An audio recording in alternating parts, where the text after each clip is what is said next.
Hey, Sub here. Wanted to jump in and talk a little bit about a topic that comes up here and there but doesn't get a lot of attention, and that is inconsistency in voice bands.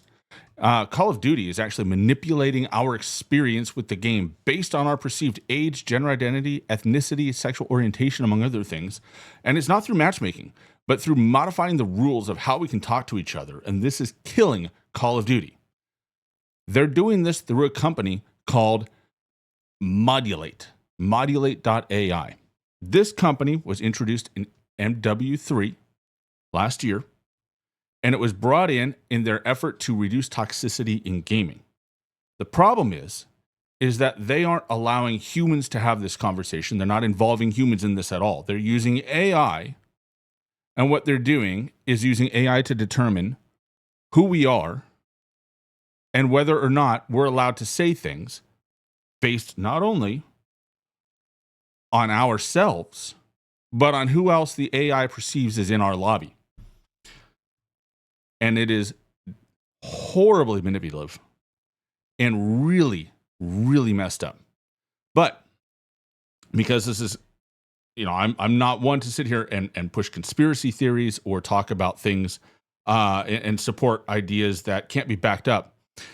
This is all taken directly from Modulate AI's website and their marketing materials, where they talk explicitly about what they're doing in Call of Duty and how they're modulating our conversations and how they're applying uneven expectations on us as players based on what they perceive as our identities.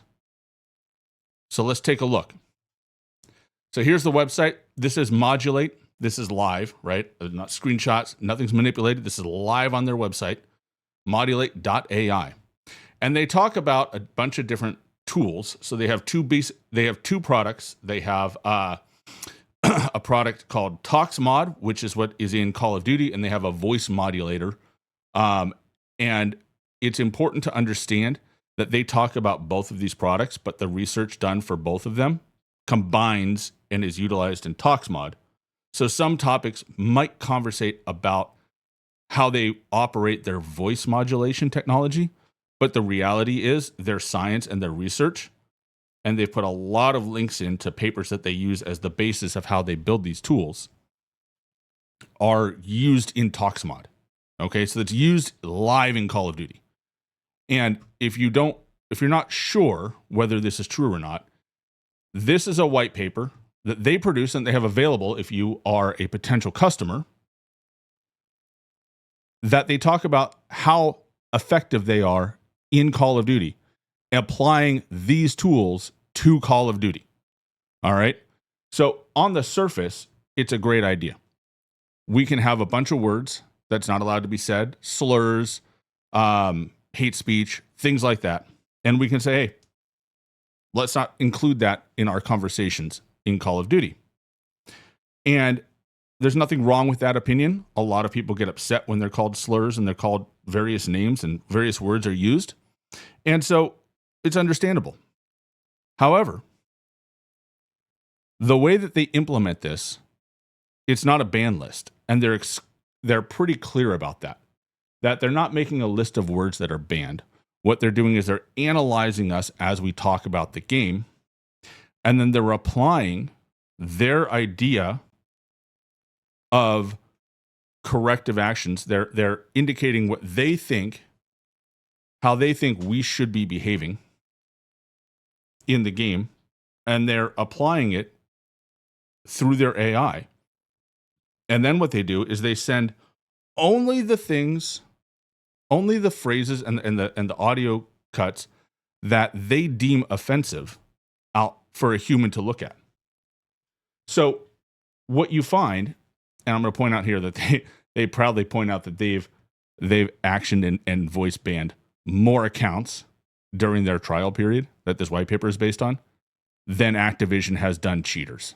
The Activision cares more about controlling what we say than actually controlling cheaters in their game.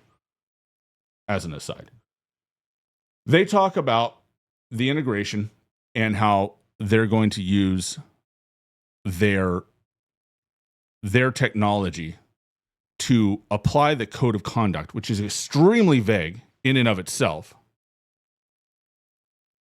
to conversations. On the surface, not bad. Going to point out too that it does impact latency. So, this runs on the same servers that our game runs on. So probably getting in the way of things. Our servers are not great right now. But what they do is they have a 3-step process. They have triage. They talk about, they identify a phrase that might be an issue or a sentence or an interaction. Then the AI analyzes it and decides if it's competitive banter, which is a normal part of the gaming experience, and genuinely harmful content. And we're going to get to what that means in a minute with a little more detail than they give here. But they say they're analyzing the emotions that we use in our speech and the sentiment, right, behind it. And when they decide that someone has violated the rules based on their AI analysis, the AI sends it up to be reviewed. And obviously, because of the way it works, most of them do get reviewed. All right? So what they're saying, and they have a lot of numbers, you can pull this information for yourself. However, what they end up getting into is that most of their reports result in an action. And they have a lot of actions. They have shadow bans. They have the whole system that we see otherwise, but they're tied into that whole system. So when you get into it, the problem lies in how they analyze speech and what they say about the speech that we make. All right? Toxmod analyzes the tone, context, perceived intention of those filtered conversations using its advanced machine learning process. So what it's doing is it's listening to your voice and it's applying only its voice moderation on what it thinks is offensive content. There's a lot in this website to really dig through. We don't have time to dig through all of it without this video going over an hour and really frustrating me. All right. So we need to talk about what this company views as harmful conduct and how it gets to that point and what it encompasses when it talks about harmful conduct. Because when you really dig into it, on the surface, all of that seems acceptable. If you call someone a slur, you shouldn't do that. Twitch does a very similar thing. There are no words. There are words you don't say on Twitch. And if you do, you can get banned, right? Temporary. And if you do it too much, you get permanently banned. Everybody understands that. And everybody adjusts their language. And they're loose enough so that as long as you're not using certain words, you get away with a lot on Twitch.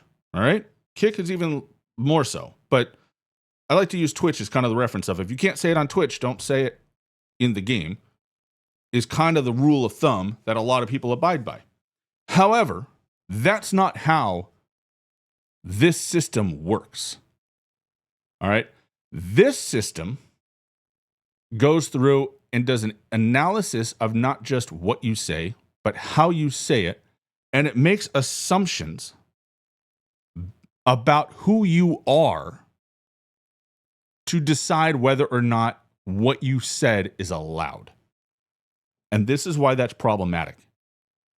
It changes the rules based on who you are. It changes how it enforces the code of conduct based on who it thinks you are. Okay? And they admit that they can't tell 100% who's who. All right? They can't tell your gender 100%. They can't tell your gender identity, I should say, 100%. They can't tell your age 100%. They can't tell your race 100%. But what they do as a company is they get together and they have conversations about what people sound like and what those people who sound certain ways are allowed to say and what they're not allowed to say. And they hint to it in a lot of this conversation. You really have to dig in to really get the sense of what they're doing. But for example, perceived age and gender presentation.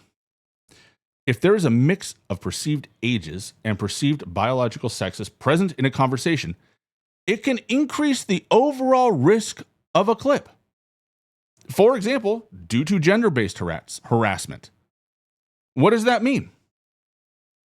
It means that if you and your boys are calling each other the B word back and forth, and listening to you is someone that the game has determined is a woman or identifies as female or sounds like they're female, that the conversation you were having a minute ago, which was totally fine, and the game understood it to be banter between a bunch of men, suddenly finds it not okay because the audience has changed.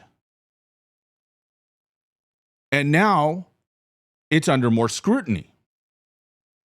And so the game, and there's a whole section where they talk about how they determine the risk. They talk about how sometimes, based on the natural tone of your voice, you are in a different position in a conversation, a different power position in the conversation. If you have a deep voice, they consider you in a more powerful position versus someone with a higher pitched voice is in a weaker position. And they take these things into account when they program the AI. And what they do is they change the rules, specifically talking about things like race, age, gender identity. They change the rules based on who's listening. Here's another section where they talk a little bit more directly about it. What about keywords and phrases, which are sometimes bad and sometimes fine? Now they use the word, they use the F word here. And that can raise the alarm or not. And one of the things they talk about is whether it's how it's used and who's listening.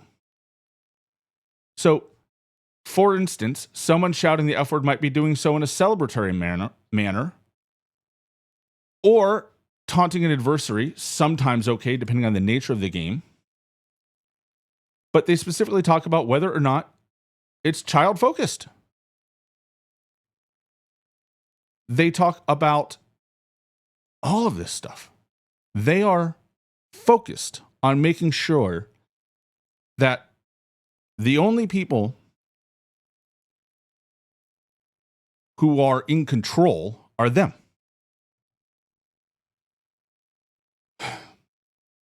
They break down the kinds of speech. They talk about the pitch of people's voices in the relationship, especially for men.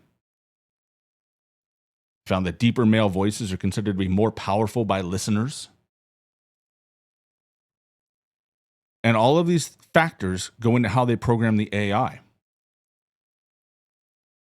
They talk about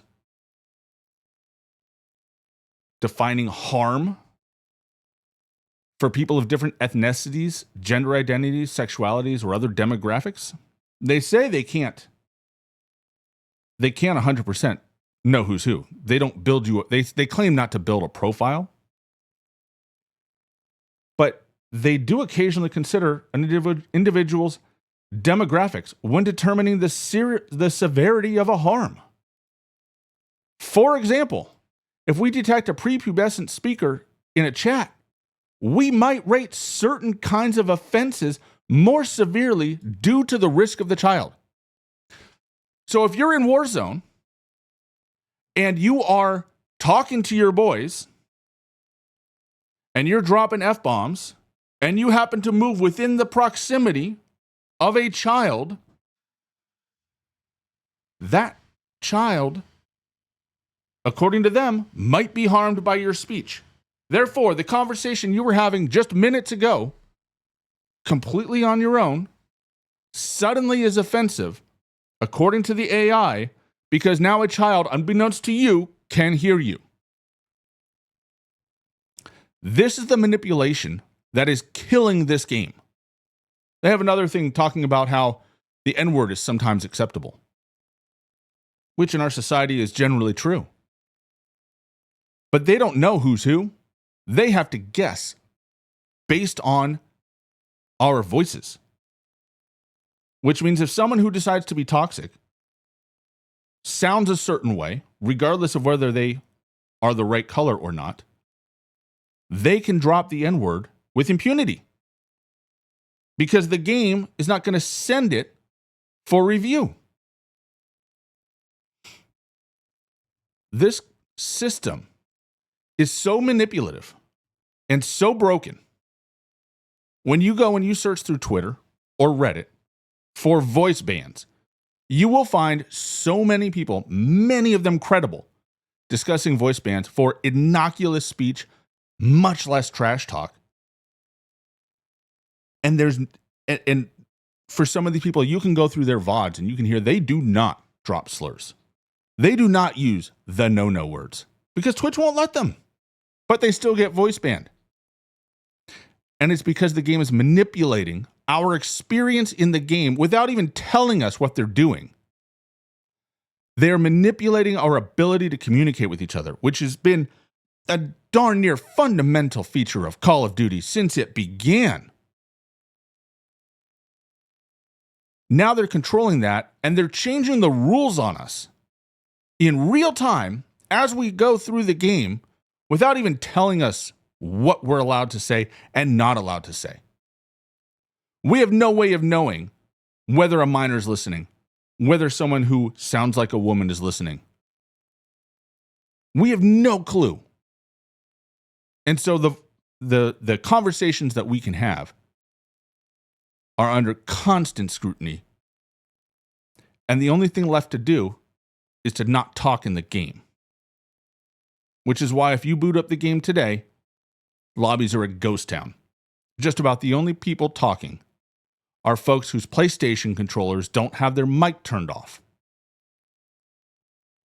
Toxmod is the most toxic thing Call of Duty has added to the game in years. And it's time for it to go. Disagree? Drop your comment down below. Otherwise, I'll catch you on the next one.